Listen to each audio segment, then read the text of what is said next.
Hij is geboren op 13 augustus 1984. Hij is 37 dus. En hij heeft nu al zijn best-of uitgebracht. Daarop staan 13 oude nummers, allemaal grote hits. En 2 nieuwe.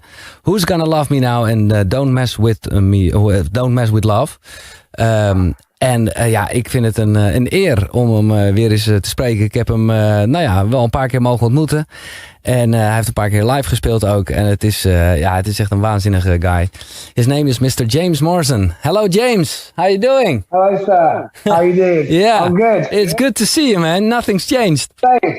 Yeah. It's been a long time. It's been a long time, yeah. I can still remember the beginning. And, well, we're talking about the best of, which is in a pretty early stage in your career, I think. But Yeah, definitely. Yeah, no, it was in the early days, 100%. Like, I think yours was one of the first sort of big early morning radio shows that I remember doing. That was a big deal. And it was early. I remember that. I can still remember that every day. It was early. It was 2006, and then you were literally undiscovered, which was the title of the album was coming. Yeah. And let's talk about the first song in the beginning for you, and of course that's "You Give Me Something," which is still a big hit. We played a lot here on Radio 2. Yeah, it's done me well over the years. Yeah, what can you still remember of releasing? Or now let's talk about the beginning at first. What can you still remember about the making process of "You Give Me Something"?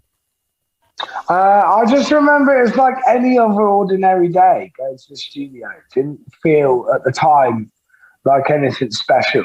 And I had this little idea that was like, will you stay with me in the morning? Yeah. Something like that. It was really sweet. It was too sweet, you know.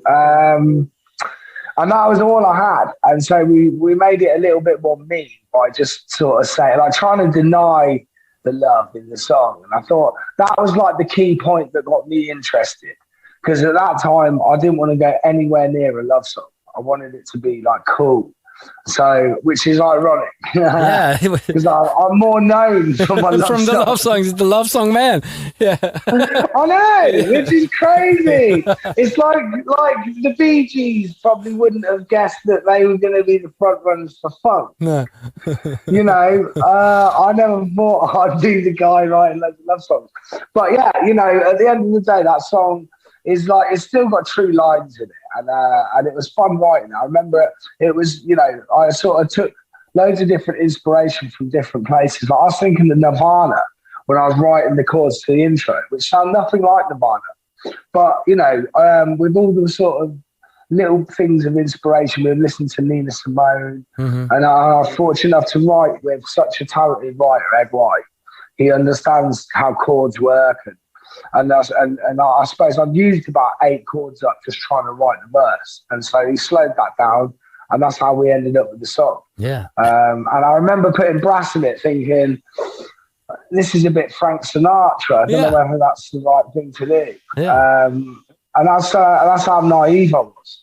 I was so young. Yeah. But I'm just glad that, you know, it's good enough to sort of, it's been played enough to, you know, over the years that it's allowed me to have a career. So absolutely, I still look at that song romantically in a way, you know. And was it in the beginning already the plan to release it as the first single, or was that a thing that came later up? I think it's just one of those things, like it just felt right to do that one as the first one, because it's the one that I released first. You know, it's not a big deal. It's not re-releasing a single. It's just, you know, that's the first song I put out, so it made sense. Really. Nice little sort of warm-up treat before you hear the new ones. Yeah. We talked about Undiscovered. 2 years later, Songs for You, Truths for Me came out. And I want to talk about in Holland and I think worldwide. I think, is this your biggest hit, Broken Strings? I don't know for sure. I'd say so. Yeah, I guess it got the highest on the singles chart that I've ever got. Yeah. And it's sort of one of the songs that I'm known for, I guess. Yeah. And what can you still remember about making that song? And was it always planned as a duet with Nelly Furtado? No. It was one of those things that sort of popped up at the end, the duet. I mean, I remember when we were writing it, it took, we probably rewrote it about 5 times. And it started off quite rocky, like a Stones thing. Mm-hmm. You know, like, you can't play on, bro. It was more like that. And then we just sort of played around with it until it felt more right, until it was more sort of forward moving. I remember that was the whole point of the song, was to try and write something with a beat underneath it like that. And so, yeah, the sort of song started off as like a really sad sort of, you know, song. And then it sort of became this track that was sort of forward moving. And then when it became that, the idea of singing with someone else came up, and they were like, why don't we do it as a duet? And even then I was like, don't know about that. I don't know. You know, I was so young and inconfident that I was almost embarrassed to ask anyone to work with me. But then when they said, look, who would you want on it if you could have someone on it? And I just remember thinking that she had one of those voices that you instantly recognise. Absolutely, yeah. You know, and she can do so many styles. She does, like, from Man-Eater to I'm Like a Bird. Mm-hmm. She's just very versatile. And I really like the idea of getting someone else whose voice is recognisable on the tune. Yeah. Well, same as your voice, of course. It's. Yeah, I guess so. Yeah, some people recognise it. Some people think I'm other people, but you know, most of the time it's done me all right. Yeah, and she's got one of those voices that you recognise, and so I got excited when I thought about the idea, but I never thought it would come into reality. And then, yeah, a few weeks later, the record label were like, listen, we've got Nelly, she's up for doing it. And I was like, what? Yeah. I couldn't believe it. Yeah, and I got to meet her, and she was a lovely, beautiful artist, really, really sort of spiritual, creative, almost like a childlike energy. Oh, yeah. You know, and a sort of beautiful child, you know, innocent sort of childlike energy. She's brilliant. And the layers she added onto the song was amazing. Yeah. It was like 14 years ago, so I don't know how the technical stuff worked in that time, but do you guys recorded it together, or was it just she sent it and you never met her? No, I was lucky enough on that occasion. I flew out to Canada and I went to the studio, and I was there the whole time she was doing that. Okay, great. So yeah, I got to be a part of it and be there. But yeah, I just thought I'd let her get on with it. And that was the nice thing, is that sort of I wrote the song and the melody was there, and she just sort of took it and did her own thing with it. And yeah, and you know, and that recording is always there. You know, the whole purpose of doing these re-recordings and reworkings is just to give people something different to listen to. You know. Yeah. I want to talk about The Awakening. It was I thought it was a few years ago, but it's 2011. Yeah, it goes quite quick. Yeah, quite quick. Yeah, absolutely.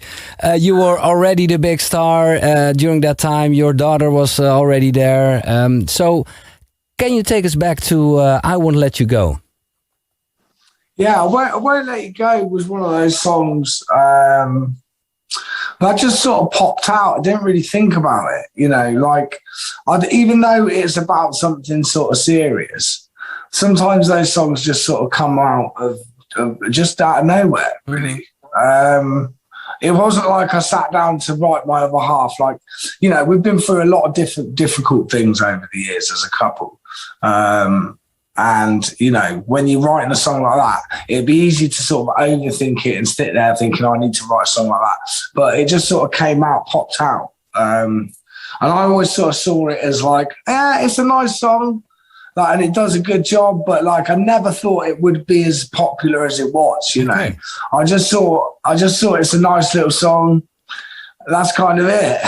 and it was more for your own thing that you wrote that song. It was more, a very personal song. Yeah, it's just like, you know, like even if nothing ever came of that song, you know, I thought my missus could put it on and she could play it when she was feeling low. Yeah, and it'd help her, You know, that was it. Yeah. I never thought that it would become like people's wedding song or people listen to it, you know, when they have relatives in hospital. Yeah. It's become this thing, you know, it's not like a you know, well-renowned song when people are suffering, but it's definitely out of my songs. Yeah. It's one of those songs that people go to when they're having a difficult time. Did it ever happen that your girlfriend or somebody else in your environment said, you know, that song is too personal? Because, well, I can imagine that you write a song and yeah, well, I Won't Let You Go it's a very personal song, so maybe... Well, it is, but if you listen to the words, there's nothing sweet. There's nothing really personal in that. No.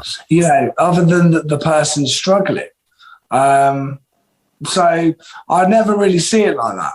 You know, it's more a vehicle for people to have, you know, it's more like a vehicle for an emotion, a recognition of an emotion. That's what it's about.